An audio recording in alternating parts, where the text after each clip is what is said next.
Thank you for inviting me. And of course, Balkans is a traditional conference for youth, for future leaders from the region and future European leaders who are interested in the region of Western Balkans.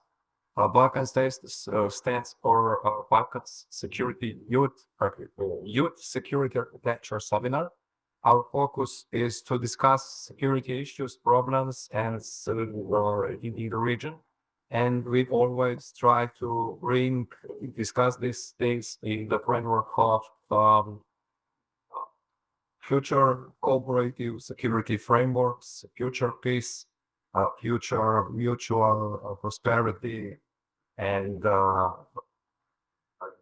this is the aim of the event. It's very important that the event is really organized by the youth section of the Euro-Atlantic Council of Slovenia.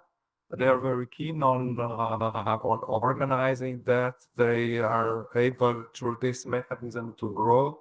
If you organize as students an international conference participated by people from different continents and sponsored by important institutions, that means something in the life of people. And of course, on the other hand, we have the participants. We have very we always have to do very serious selection because we are covering basically all the costs in a lot of applications that we see here. We've got 160 applications and we selected around 40 people. So these selected people are smartest, brightest, people who already have done some things, or their writing or their young career of a prospective career enthusiasts or something like that. And because of high selection, the kids here always very interesting speakers. We have coming people like former presidents, national state advisors, high officials from Slovenia or from abroad or from international conference organizations. And these students already give them a hard time, which is actually fantastic. We are joined by common interests, so we have great speakers and we have great students. And the meaning of this is like, as I didn't mention, this is the 13th consecutive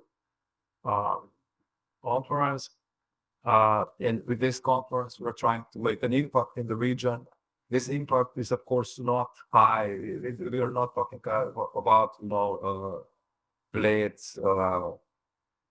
strategic conference organized by the government. Of course, we are not so highly profile, but our impact in the region is, through future leaders, through smartest people who are getting in the process of growing the details that they need to become smarter, more responsible, and of course, at the end, more influential people. Well, market has always been more interest from outside than from inside. If I cynically say this, but let me elaborate.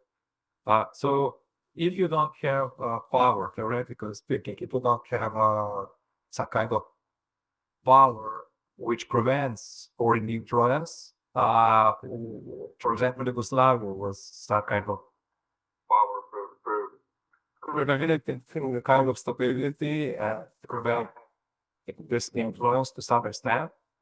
If you have many smaller states, some of them weaker than others, and the history of conflicts, this is very, as we know, useful playground for anyone from abroad to test, to exert influence, to use and even misuse the region.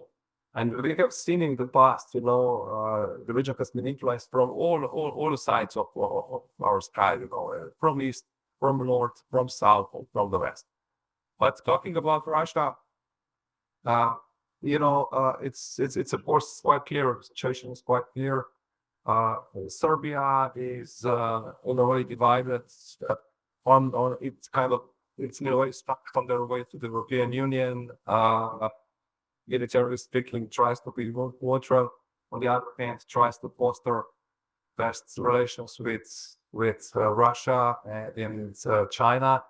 And of course, for Russia, Serbia is a great entry point. It's not only for influencing public opinion in Serbia, but also in the wider region.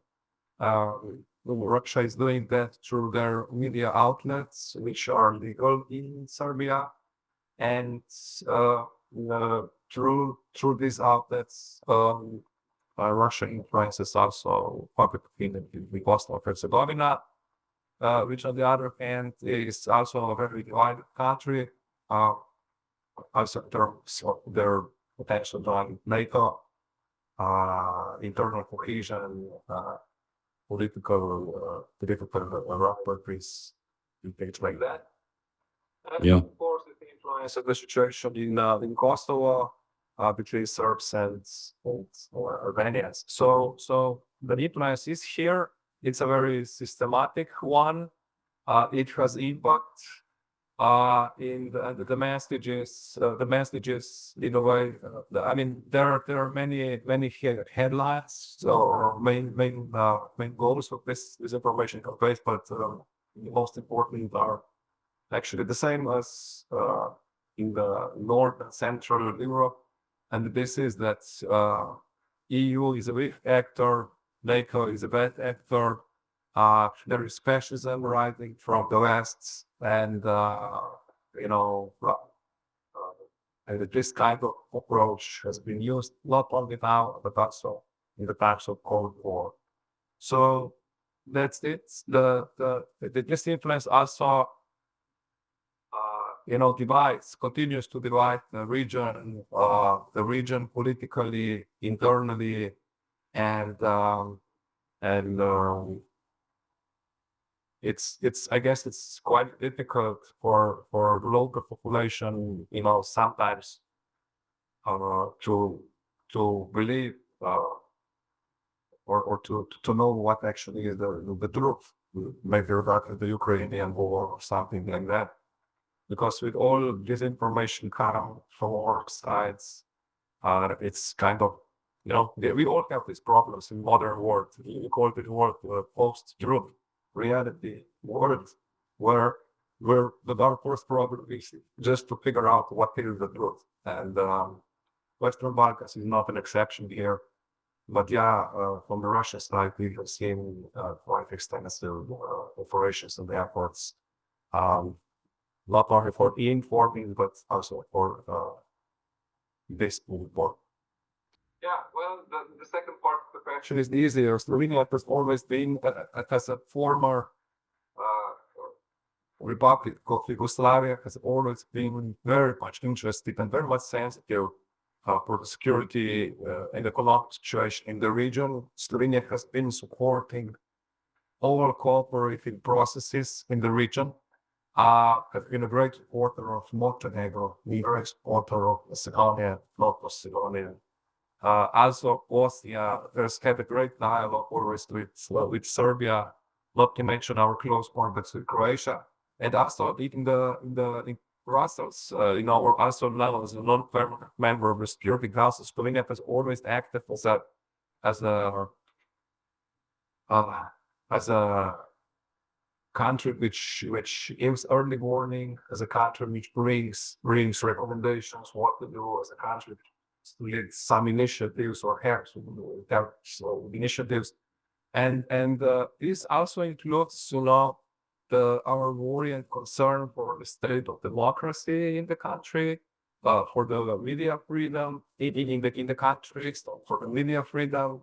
And also for the, disinformation. Disinformation is a kind of spoil in the information space where, because its purpose is to confuse people or mislead people, and that's not beneficial for the region. So here Slovenia at the general level has always been, helping. More specifically, the state of, or the level of disinformation is difficult to grasp also from the Slovenian perspective internally. So we have some different ministries and the government, the probation office, because some groups which are trying to tackle the disinformation coming from Slovenia, and then we would somehow expect that also other countries in the region would start developing the same bodies for dealing with that. We also would need to apply more software, maybe also AI supported solutions to identify the disinformation and also apply in the region, not only in Slovenia. But it's very difficult because it's the way how disinformation spreads is not mathematically symmetric, or it's not so clear. There are so many potential actors which just we just take information, add some information, so that at the end, even the person who was injecting this information, at the end of the chain, even the person who injected this doesn't know exactly what happens to that using the information or information. So it's very difficult for Slovenia and also for European Union.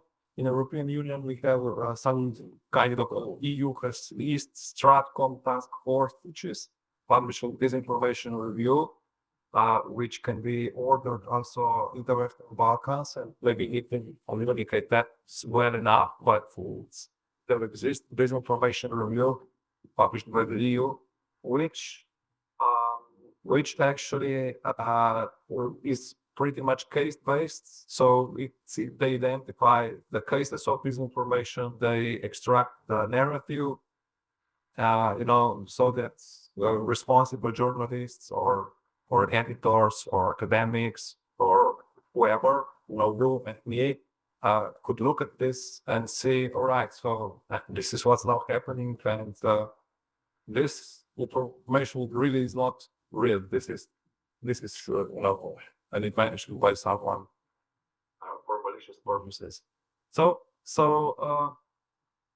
that's how. So let's say Slovenia, through its influence on in the media freedom dimension, the dimension of state of democracy, will always and is also paying attention what's happening in the region. And as you know, the context is not good. So the risks are high. So here, I think we will also have to do much more to help the region, but of course also the region will have to do much more to help itself.